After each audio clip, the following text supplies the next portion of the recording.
Pada tahun 2010, ikon Juventus Alessandro Del Piero tak mampu menutupi kebahagiaan saat melihat kemajuan yang dialami timnya. Setelah terdegradasi akibat kasus Calciopoli, Juventus memang kesulitan untuk mengembalikan performa.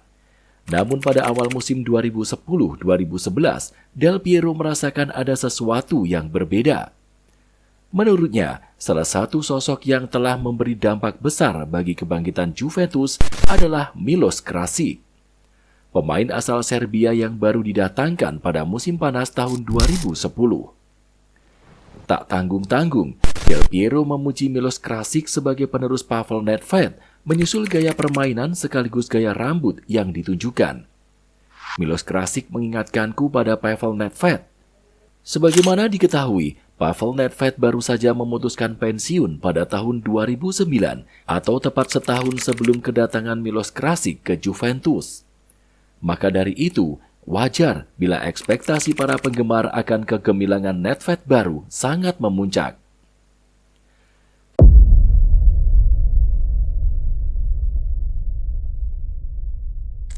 Keputusan Juventus untuk mendatangkan Miloš Krasić memang sangat beralasan. Sang pemain merupakan bintang di Rusia ketika tampil apik bersama klub CSKA Moskow. Dia menjadi bagian dari sejarah klub yang sukses memenangkan gelar liga secara beruntun. Belum lagi trofi Europa League yang sukses dipersembahkan pada tahun 2005. Krasić tumbuh menjadi seorang pemain berbakat. Perlahan tapi pasti, dia terus menunjukkan eksistensinya sebagai winger yang sangat layak diwaspadai. Kegemilangannya pun lantas muncul pada tahun 2009. Saat itu, di usianya yang menginjak 25 tahun, Krasić sukses membawa Serbia melaju ke putaran final Piala Dunia 2010. Ia pun sempat diganjar penghargaan pemain terbaik Serbia tahun 2009. Tak sampai di situ, Krasić turut berhasil meloloskan CSKA Moskow ke babak perempat final Liga Champions Eropa. Di kompetisi tertinggi Eropa itu, dia berhasil mencetak 4 gol, termasuk 1 gol yang dicetak di laga melawan Manchester United. Meski langkah CSKA Moskow terhenti oleh Inter Milan di babak perempat final, banyak klub besar Eropa yang tertuju pada bakat Krasić. Salah satunya adalah Juventus, yang memang tengah berusaha memperkuat lini serang mereka.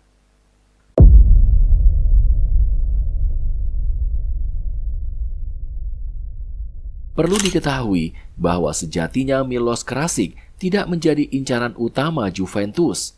Tim Zebra lebih dulu memantau penyerang Wolfsburg, Edin Dzeko. Namun upaya yang dilakukan sia-sia setelah mereka harus bersaing dengan Manchester City yang berani menebus sang pemain seharga 40 juta euro. Pepe Marotta yang saat itu masih duduk di kursi manajemen Juventus lantas mengarahkan pandangan ke Miloš Krasić. Meski harus bersaing dengan sejumlah klub, Marotta sukses memenangkan deal di angka 15 juta euro. Ketika tahu bahwa Juventus menjadi tim tujuan selanjutnya, Krasić merasa sangat bahagia. Dia bahkan sampai menyewa jet pribadi untuk pergi ke Turin ketika terdapat masalah di penerbangan yang sebelumnya telah disiapkan Juventus. Saat tiba di latihan pertama si Nyonya Tua, Miloš Krasić mendapat sambutan yang sangat hangat. Semua seolah tidak percaya bila Krasić sampai harus menyewa jet pribadi untuk bisa sampai di Turin.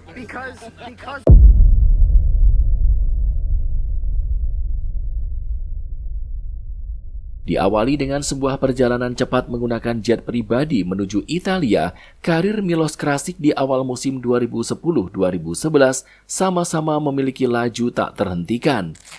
Ia menjadi andalan pelatih Luigi Del Neri yang menggunakan skema 4-4-2. Debut Miloš Krasić membuat Juventus mampu mengakhiri pertandingan dengan skor 3-3 melawan Sampdoria. Kemudian, ia berhasil menciptakan 2 assist di laga melawan Udinese. Seminggu berselang, atau ketika Juventus harus meladeni perlawanan Cagliari, Miloš Krasić tampil sangat menggila. Dia berhasil mencetak 3 gol untuk membawa Juventus menang dengan skor 4-2.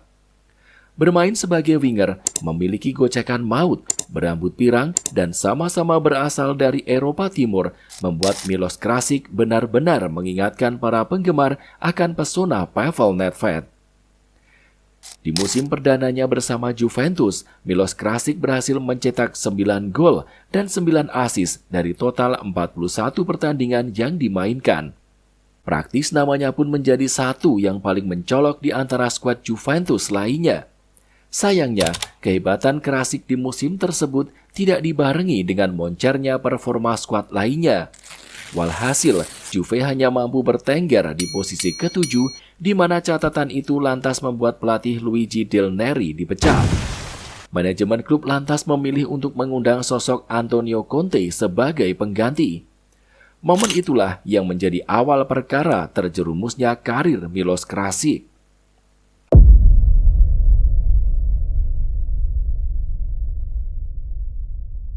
Antonio Conte merupakan sosok yang sangat keras.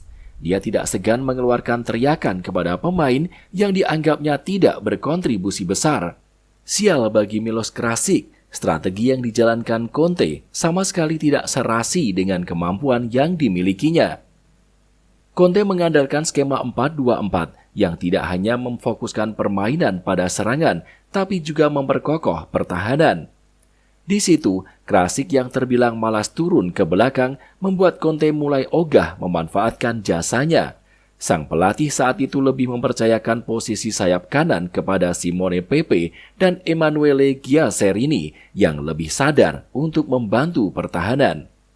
Mimpi buruk Krasic kian tak terkendali ketika strategi Conte beralih ke 3-5-2. Sang pemain kian sulit beradaptasi hingga seringkali terlibat cekcok dengan sang pelatih. Pertengkaran antara Conte dan Krasic yang paling diingat tentu ketika Juventus berjumpa Siena pada musim 2011-2012. Ketika itu, Krasic sudah bersiap untuk masuk ke lapangan dari bangku cadangan. Tetapi entah kenapa, Antonio Conte menunjukkan ekspresi wajah marah dan bergantian pemain pun dibatalkan.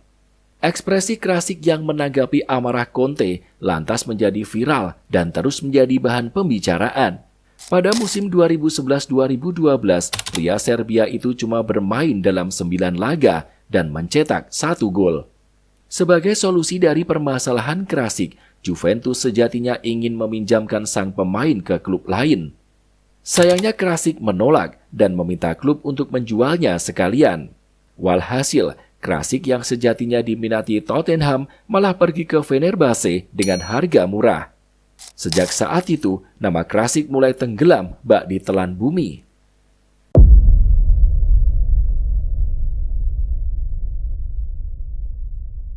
Di Turki, Milos Krasic mencatat 27 penampilan namun hanya mampu mencetak 1 gol. Dia lantas dipinjamkan ke Bastia namun juga gagal mengembalikan performa terbaiknya. Karirnya lalu kian jatuh saat ia resmi dilepas ke klub Polandia Lechia Gdansk pada musim panas 2015. Dalam 88 kesempatan yang diberikan, Krasic hanya bisa mengemas 7 gol dan 15 assist tanpa pernah memberi trofi apapun. Di akhir karirnya, atau tepat pada tahun 2018, Gol Indonesia melaporkan bahwa Milos Krasic sempat bermain bersama Egy Maulana Fikri yang baru saja dikontrak Lechia Gdansk. Dalam sebuah pertandingan di tim kedua, Egy yang tampil sebagai starter sempat digantikan oleh Milos Krasic di babak kedua. Lalu karena merasa sudah tidak produktif lagi, Milos Krasic akhirnya memilih pensiun pada Desember 2018 dengan predikat sebagai penerus Pavel Nedved yang gagal. Jika kamu suka video ini, silakan klik tombol like dan subscribe channel ini.